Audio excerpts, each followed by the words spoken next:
lo que ha dicho un rabino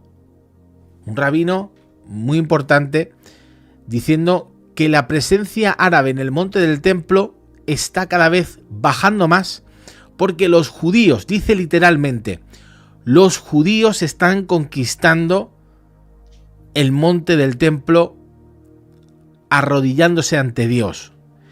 Y aquí hay una imagen que voy a poner, y yo no sé si esto es verdad, porque la noticia lo que dice es que le pregunta a un rabino, a un funcionario árabe del monte del templo, y le dice que no están subiendo los árabes porque tienen miedo al Dios de los judíos.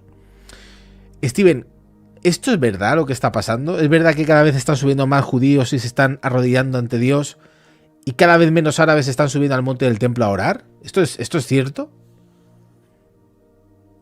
Eso que hay menos árabes que suben al monte del templo, el monte del templo a orar, no sé. Sí, no conozco la estadística de cuántos musulmanes suben en este tiempo o comparado con años anteriores.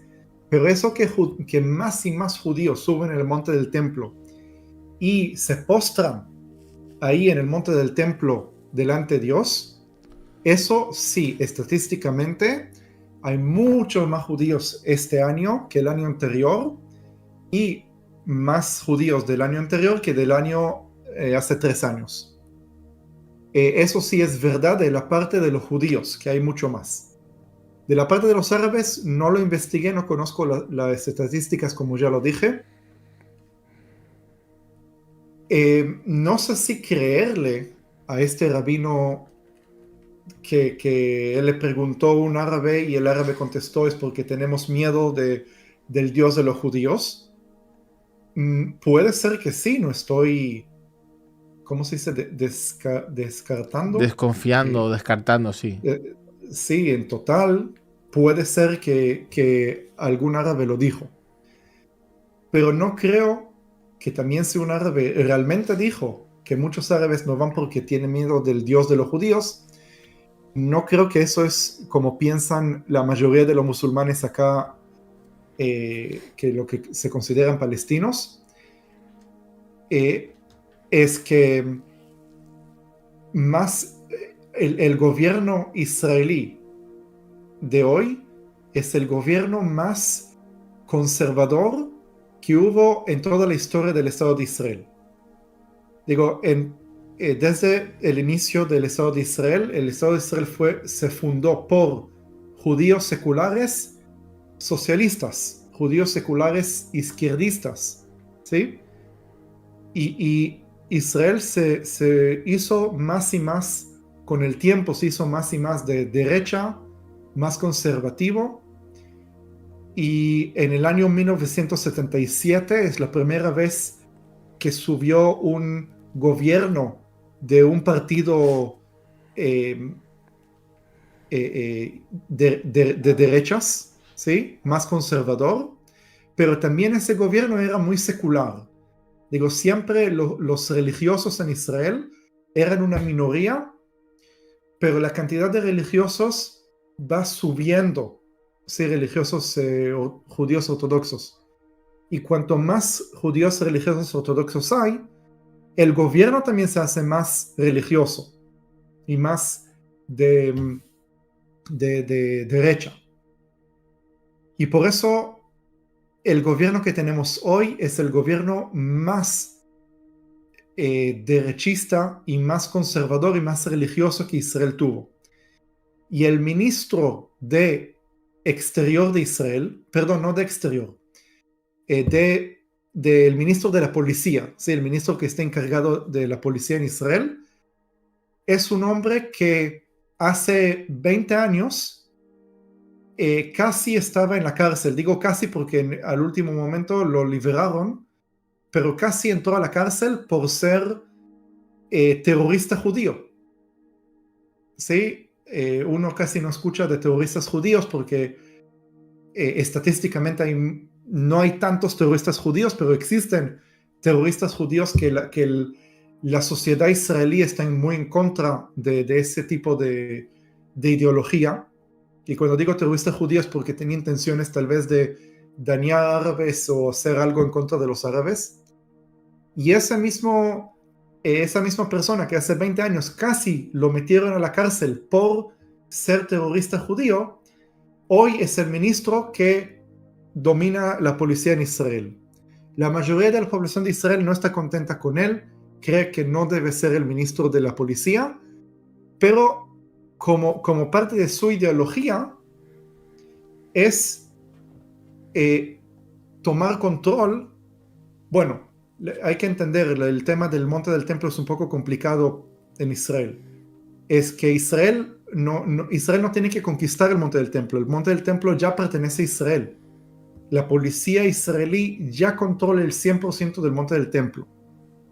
Lo que pasa es que por un acuerdo que se hizo después de la Guerra de los 6 días, Israel entregó la autoridad civil a una organización que se llama el Waqf Jordano, que es como decir, no sé, una orden de monjes católicos, ¿sí? Que, digo, estoy haciendo la equivalente, ¿no? Uh-huh. Y por eso la policía israelí tiene que respetar a los derechos de los musulmanes en la mezquita que está en el monte del templo. Y por años, no se permitía que alguien ore que no sea una oración musulmana. Si cristianos y judíos no pueden orar en el monte del templo, pueden visitar nada más en ciertos horarios, no todo el día, hay nada más 3 horas por día que se puede visitar, y no pueden tener no una cruz y no una estrella de David, y no se puede entrar con Biblias, y no se puede entrar con nada que represente el templo.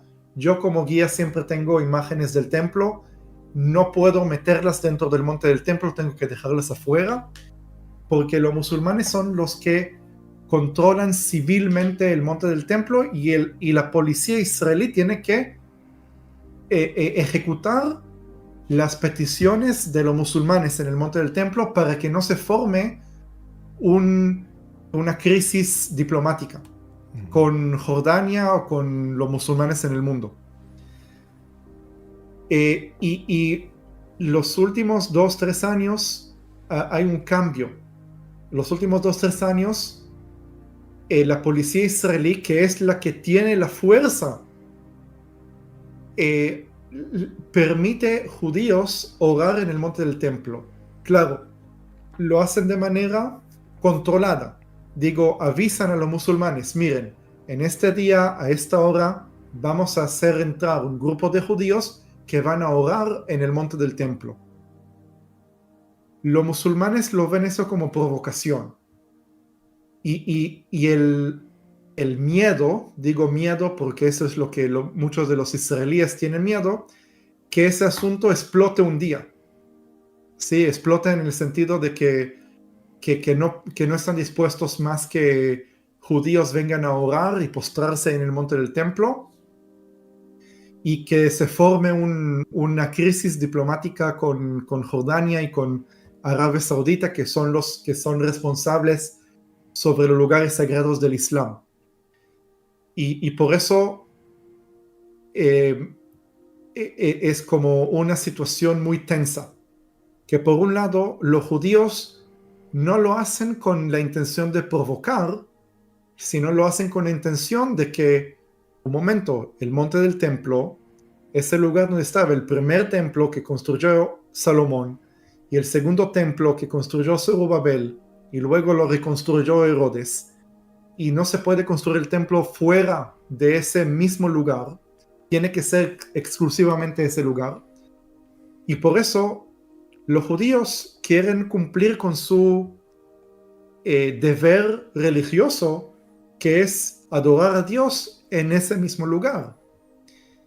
Y si alguien entiende de que los musulmanes que llegaron en el siglo VII, cuando el templo ya está en ruinas, casi 600 años, los musulmanes llegan al monte del templo y construyen ahí su mezquita. ¿Sí? Entonces cuando pro-palestinos dicen que los judíos están ocupando tierras de palestinos, entonces ¿qué van a decir sobre la mezquita que está ocupando el lugar de los judíos, del templo de los judíos? ¿Sí? Y si uno entiende de que la mezquita de los musulmanes está construida encima de donde está el lugar más sagrado para los judíos, entiende la raíz del conflicto de los judíos y los palestinos.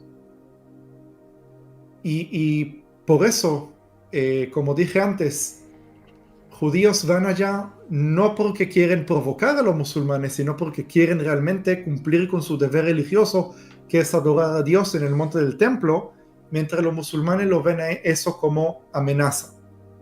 Puede ser que ese árabe específico que dijo que muchos árabes no quieren ir, tal vez porque tienen miedo no directamente del Dios de los judíos, sino tienen miedo que se forme un conflicto violento en el monte del templo por causa de esa tensión que hay entre los musulmanes y los judíos, y que esa situación explote un día de que los musulmanes van a decir ya está, no queremos permitir más que judíos vengan a hacer sus oraciones y postrarse, y tal vez eso es la razón por qué tienen miedo. Qué tremendo esto. Porque ahora, este año que hay elecciones en Israel, yo te hago una pregunta. Normalmente en las elecciones de un país, por lo menos aquí en España, todo el mundo en su programa electoral suele prometen muchas cosas, usan las bazas electorales, como por ejemplo prometen una mejor educación o prometen, no sé, mejor sanidad, prometen que van a hacer reformas o prometen muchísimas cosas. Una pregunta, Sí. en Israel los políticos, todos o casi todos, o una gran mayoría o nadie, no sé, hablan sobre el monte del templo, es como un elemento del que hablan o que prometen que van a recuperar el monte del templo. No sé si Netanyahu lo hace o no, porque Moshe Feiglin, que es la persona que hablábamos el otro día, este personaje político, tú me dijiste que sí que lo estaba usando como una baza electoral, como una promesa al pueblo judío a recuperar el monte del templo. ¿Es el único que lo hace? ¿Netanyahu lo hace, por ejemplo? ¿Es el único? ¿Lo hacen todos? ¿Políticamente no se usa o no? No. De ninguna manera, hasta es un tabú. Okay. Digo, es un tabú en el sentido de que la mayoría de la población en Israel, si un político dice que quiere construir el templo, ya lo señalan como loco.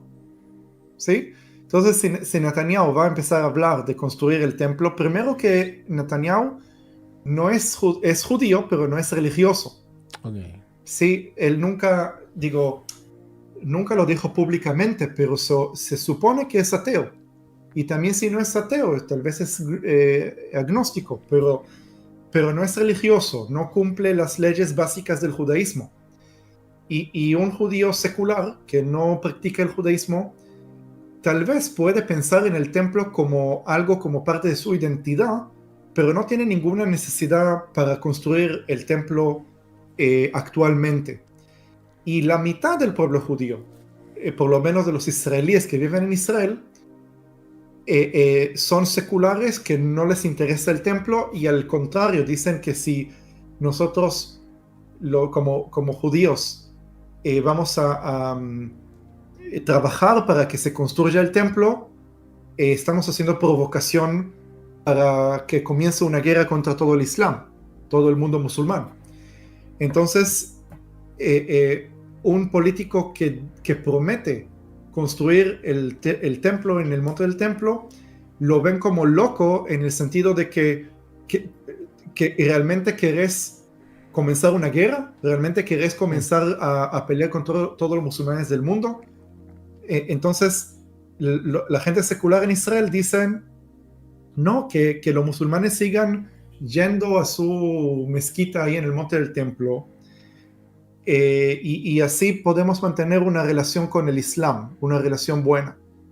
Yo no estoy de acuerdo con eso del todo, porque no importa cuánta tolerancia nosotros vamos a demostrar al Islam, el Islam nunca va a aceptar a los judíos, nunca van a aceptar la presencia judía o un estado judío en la tierra de Israel. Pero igual, de la parte religiosa, que 50% del pueblo de Israel sí son religiosos, los ultraortodoxos, esos que se visten de negro y blanco, tampoco necesitan un político que les prometa construir el templo. Hay partidos ultraortodoxos en el gobierno y ninguno de ellos habla de la construcción del templo. Desean que el templo sea construido, pero dicen, se va a construir el templo nada más cuando venga el Mesías. No tenemos ningún interés que un político lo tome esa decisión y empiece a construir el templo. Y por eso los ultraortodoxos que se visten de blanco y negro, ellos no tocan el tema de la construcción del tercer templo, no les interesa, ni siquiera les interesa el Estado de Israel, ¿sí? Les interesa, están en el gobierno nada más por los intereses propios de ellos, para que ellos sigan haciendo lo que ellos creen, de vivir en su comunidad religiosa, que no les molesten. Sí, eso es esa es la razón por qué están en la política israelí. Pero no tienen ningún interés, ellos están esperando al Mesías y cuando venga ya se construye el templo. La única población que quiere construir el tercer templo y dicen no tenemos que esperar al Mesías, sino lo tenemos que hacer ya ahora, es un sector, se puede decir, un grupo de gente que son, vamos a decir, el 15% de la población de Israel o menos. Se trata de 1,5 millones, 1,5 millones, vamos a decir, de personas que es una minoría y son los ortodoxos nacionales o nacionalistas, que ellos tienen una ideología diferente a los ultraortodoxos y este hombre Feiglin es uno de ellos. Sí, tiene esa misma ideología, porque como ves, Feiglin no está vestido de negro y blanco, no está con ese sombrero que tienen los ultraortodoxos, sino él es religioso, que tiene nada más una kippah, se viste ropa común, como cualquier persona no judía,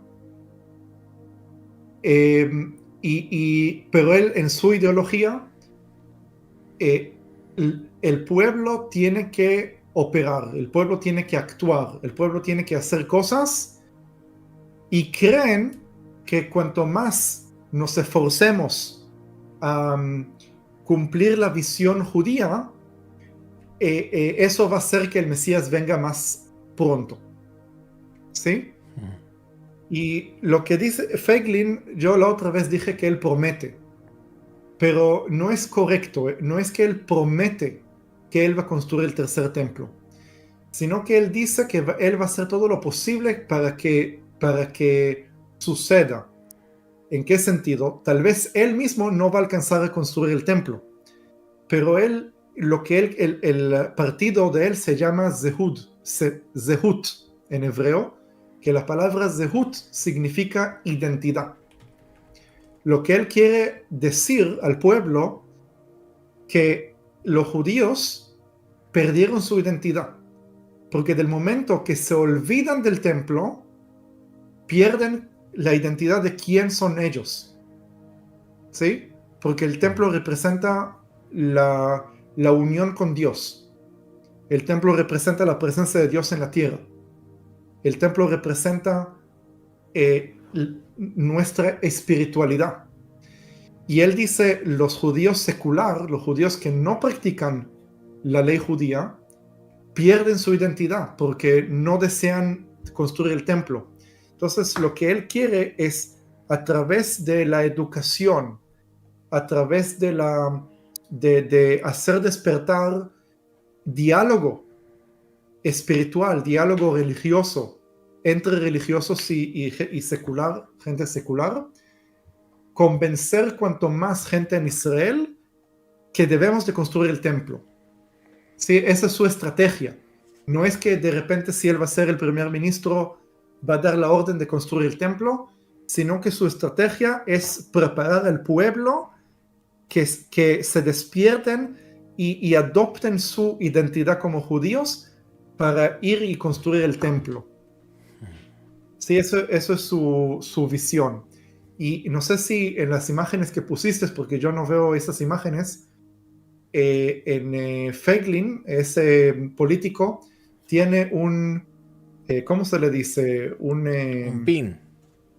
Un pin con el frente del templo.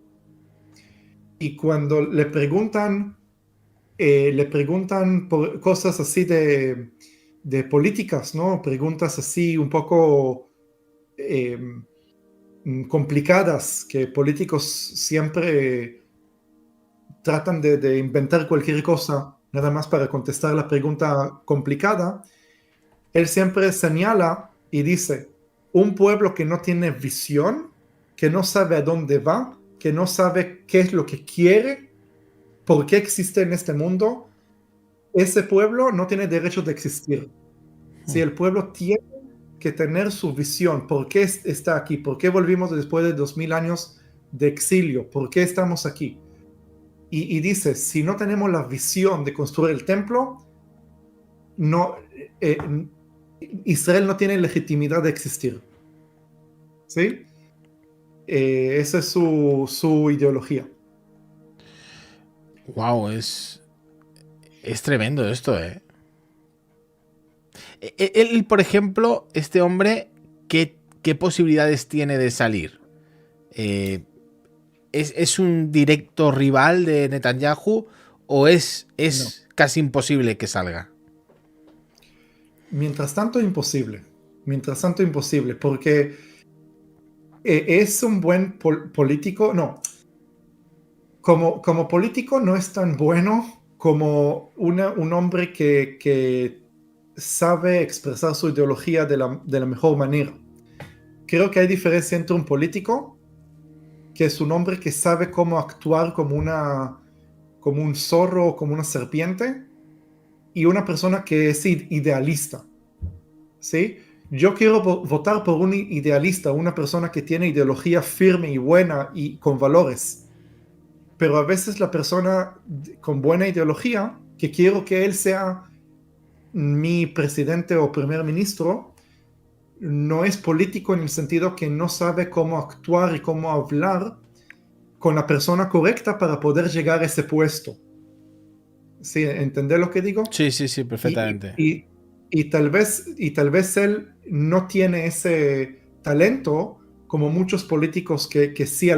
Netanyahu es súper, no sé qué tan ideólogo, qué tan su ideología de Netanyahu es tan firme y tan fuerte, sino que es un buen político y por eso se queda ahí mucho tiempo, se queda como primer ministro mucho tiempo porque es buen político. Pero este hombre Feiglin no creo que tiene lo mismo. Pero aparte de eso, también si fuera un buen político en el sentido que sepa con quién hablar y cómo presentarse, el hecho que él habla de construcción del templo, como lo expliqué antes, es un tabú en la sociedad israelí, por lo menos en su mayoría. El 50% de judío secular, que no les interesa construir el templo, y cada uno que habla sobre el templo dice, él está loco y nos quiere llevar a una guerra con todo el mundo musulmán.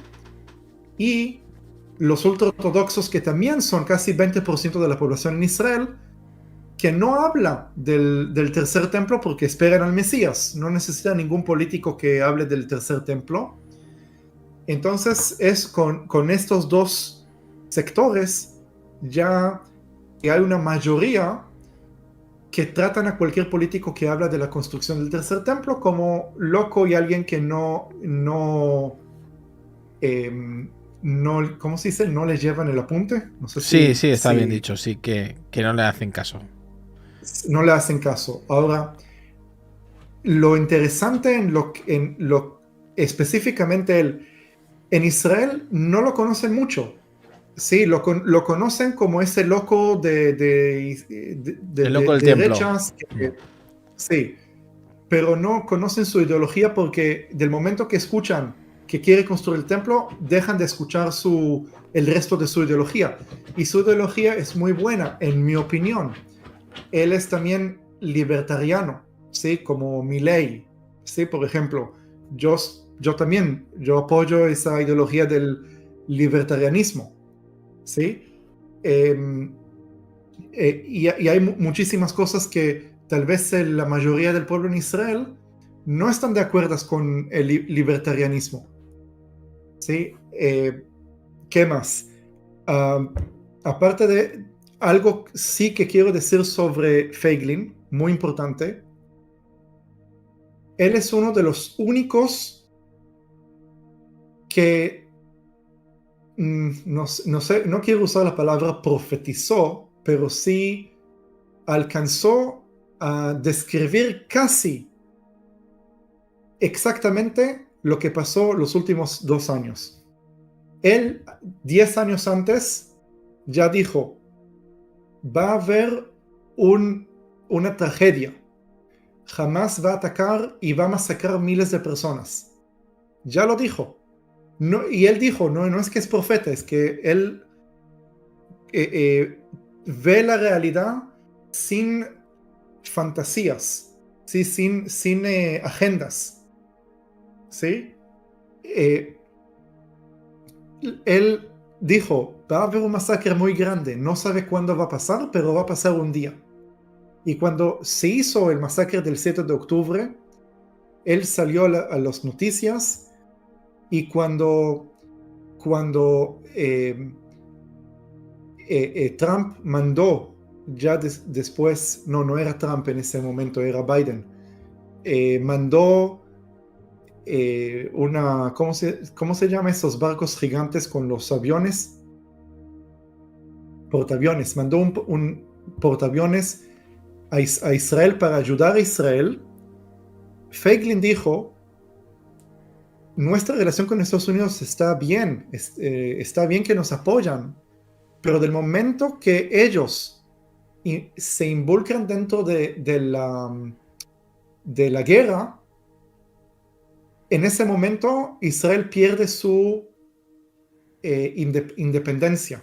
Vamos a tener que estar pendientes de Estados Unidos 100%. Y cuando terminó la guerra, se construyó una base estadounidense en el sur de Israel y Trump dijo, yo voy a tomar control sobre Gaza y yo voy a decidir qué vamos a hacer con Gaza. Digo, eso es exactamente lo que Feiglin dijo que eso es lo que va a pasar. Digo, y no solamente eso, hay muchas cosas más que él dijo y se cumplieron palabra por palabra. Y bueno, él siempre habló de transfer de población, que hay que echar a la población de Gaza. ¿Sí? Eso es lo que dijo años atrás. Y bueno, la mayoría de la población israelí lo ve eso como algo muy extremo, algo muy agresivo. ¿Cómo vamos a deportar 2 millones de personas de su casa? ¿Vamos a echar 2 millones de personas Y por eso la población israelí lo ve a él como alguien extremo. Obviamente él no habla de matar a los palestinos, no habla de exterminarlos, no habla de nada de eso. Él habla de que hay que conquistar Gaza y echar la población local, porque dice, y estoy de acuerdo con esas cosas, que hasta que la población local no cambie su ideología islamo-nazi, ¿sí? Porque lo que se educa a los niños de Gaza es que los judíos son monstruos que hay que destruirlos y matar a todos, mientras los palestinos crecen en Gaza con esa ideología en su mente, mientras esa población existe ahí, el problema con Gaza no se va a solucionar. Es porque eso, la gente de Gaza, los niños van a crecer y los educan que lo máximo que se puede conseguir en la vida es convertirse en terrorista y matar judíos. Y por eso él dice, yo no quiero matarlos, yo no quiero que sigan viviendo en esa miseria que viven y esa forma tan fea que viven, porque hay que entender que ellos viven de esa manera tan pobre, aunque Gaza es el lugar que más donaciones de todo el mundo se hace a Gaza. Sí, Gaza debería ser el lugar más rico del mundo por todas las donaciones que se le da. Pero ¿por qué son tan pobres? Es porque en lugar de agarrar ese dinero e invertir para la construcción de Gaza, lo invierten para terrorismo. ¿Sí? Y él dice, hasta que no se deporte toda la población de Gaza, el problema con Gaza no se va a solucionar. Y todos dijeron que está loco. No se puede hacerlo humanitariamente. Es algo que no se puede permitir. Sin embargo, Trump hace un año que dijo, hay que echar toda la población de Gaza. Hay que encontrarle un lugar en Indonesia, o un lugar en Canadá, o un lugar en cualquier otro lado, y deportar toda la población. De repente, políticos en Israel dijeron, bueno, es una buena idea. Cuando antes lo nombraron a Feiglin, que dijo que esa es la única solución para Gaza, lo dijeron, él es extremo, él quiere hacer cosas que son en contra de derechos humanos, mientras viene Trump y lo dice claramente delante de todo el mundo que eso es lo que se debe hacer. Israel, en lugar de adoptar esa solución y ya está, la gente de Gaza van a tener casas en un lugar donde tengan lo que comer, y Israel se soluciona el problema con Gaza para siempre. Israel dice, no queremos hacer algo que sea en contra del derechos humanos, porque el mundo va a pensar que estamos haciendo un genocidio. Bueno, el mundo ya piensa que estamos haciendo un genocidio. Ante el 7 de octubre, Hamas hizo un genocidio a judíos. No solamente a judíos, mató a cualquiera, también árabes que estaban del lado de Israel fueron asesinados. Y Hamas hizo un genocidio contra Israel. Digo, uno dice, bueno, eran nada más 1,200 personas que Hamas asesinó. No, lo que hicieron es un genocidio. ¿Por qué? Porque si el ejército israelí no iba a frenarlos, Hamas iba a seguir matando cualquier persona que está en el camino de ellos. Y su deseo, su intención era matar toda la población de Israel. ¿Sí? Entonces lo que Hamas hizo el 7 de octubre es un genocidio. El 8 de octubre, que Israel atacó Gaza, 3 semanas después, no el 8 de octubre, sino fin de octubre, sí, el 1 de noviembre, bueno, no me acuerdo la fecha exacta, pero Israel atacó Gaza nada más 3 semanas después. El 8 de octubre ya había manifestaciones que Israel está haciendo un genocidio en Gaza. Quiere decir que no tiene que ver qué Israel está haciendo en Gaza o no. El mundo, estoy hablando de los anti-israelíes, cree que Israel está haciendo un genocidio, no importa qué Israel haga. Pero Israel trata de demostrar al mundo, mire, no somos malos, no estamos haciendo nada malo. Trump dijo, echen la población. Israel que dijo, no, eso es demasiado cruel, no queremos echar la población de Gaza, aunque todos saben que esa es la única solución. Y si no echamos a la población, la única forma de solucionar el problema de Gaza es de la misma manera que se hizo denazificación a Alemania, porque en Alemania hasta 1945 el 99% de los alemanes, todos apoyaban la ideología nazi, ¿sí? Pero después de la Segunda Guerra Mundial se hizo denazificación. Digo, se empezó a educar a la gente de que la ideología nazi es mala, y hasta que eso no se haga en Gaza, de que hay que educar a la población que los judíos no son monstruos y que no se debe asesinar a los judíos para ir al paraíso como se educa a los niños en Gaza, no va a haber ninguna solución. ¿Sí? El conflicto con Gaza va a seguir. Y Feiglin dijo, no entiendo por qué no adoptaron lo que Trump ofreció. Trump ofreció exactamente lo que yo dije, y ya terminamos con ese problema con Gaza, porque ¿qué es lo que va a pasar ahora? Van a pasar 2 años más, tal vez 10 años más, y va a comenzar una nueva guerra con Gaza. ¿Sí? Si alguien piensa que ese acuerdo que Trump hizo hace unos meses solucionó el problema con Gaza, entonces es una ilusión, porque Hamas ahora mismo se está recuperando de los últimos 2 años, y cuando estén suficientemente fuertes van a tratar, no creo que van a alcanzar a hacerlo, pero van a tratar de repetir el 7 de octubre. ¿Sí? Pero Israel mató casi 40,000 miembros de Hamas. Entonces, ¿dónde tienen tantos soldados para repetir el 7 de octubre? Y bueno, hay que entender, los nuevos soldados es toda la generación que hoy son niños de 5 o 6 años, dentro de 15 años van a tener 20 años y todos ellos van a soñar con ser miembros de Hamas. ¿Sí? Y eso es algo que es muy triste, pero es como dije antes, tratar de educarlos de nuevo para que dejen de creer que su único propósito en la vida es matar judíos, o echar a toda esa población. Sí, eso es también lo que yo apoyo, ¿no?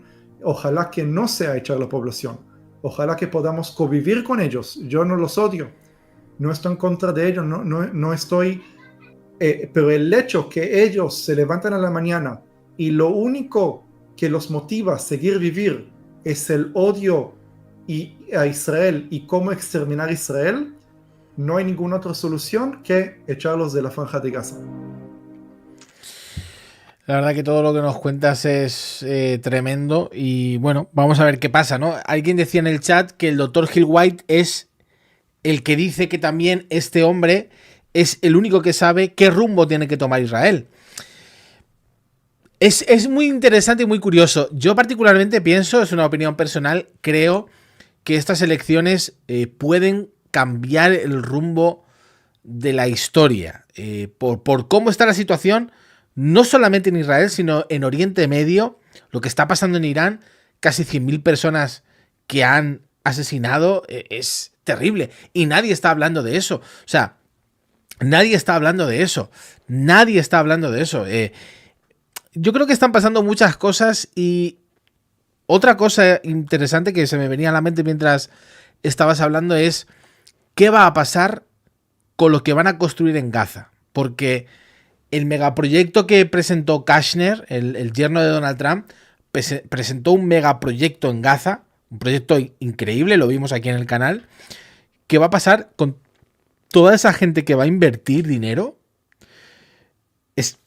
Esa gente que va a invertir dinero y que va a hacer todo lo que quiere hacer, tendrá que tener una garantía de que va a haber paz. Porque si al final lo que estáis diciendo es que va a haber otra guerra en 5, en 10, en 15 años, pero que va a volver a haber otra guerra, pues evidentemente, claro, algo tiene que pasar. Por eso digo que alguien tiene que levantarse para poner paz, una paz verdadera, una paz que dé como esa seguridad de que va a ser una paz duradera, que eso es lo que hará el anticristo también. Por eso digo que el tiempo en el que estamos ahora es muy interesante. O sea, todo lo que está pasando, puede ser que no pase nada, puede ser que, bueno, pues vuelva a salir Netanyahu, que las cosas se calmen, sigamos así, pero sinceramente creo que en el punto en el que estamos, todas estas cosas que estamos viendo, por ejemplo, el hecho de las elecciones, quién va a salir, todo puede cambiar, aunque sea difícil, pero quién sabe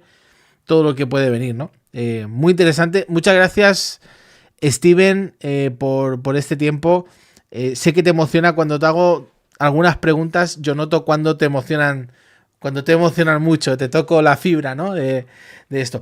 Por cierto, darle me gusta si te está gustando toda la enseñanza, o si te ha gustado toda la enseñanza de Steven Arik, dale me gusta, compártelo con otros, eso nos ayuda mucho. Creo que ha sido una enseñanza buenísima sobre los secretos del hebreo. Recuerda la lección número 1, los misterios o la evolución, mejor dicho, del alfabeto hebreo.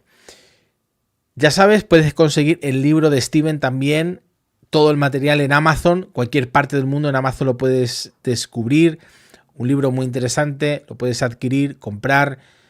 Jerusalén, desde el paraíso hasta la eternidad, y luego en su página web puedes encontrar todos los cursos, los viajes a Israel. También hay otro viaje que se llama Caleb, otro tour. Si no puedes ir en octubre, pues este se hará antes, creo que es en mayo, ¿no? En mayo, junio. Sí. La fecha, todo lo puedes encontrar en su página web israelimessianiccenter.com.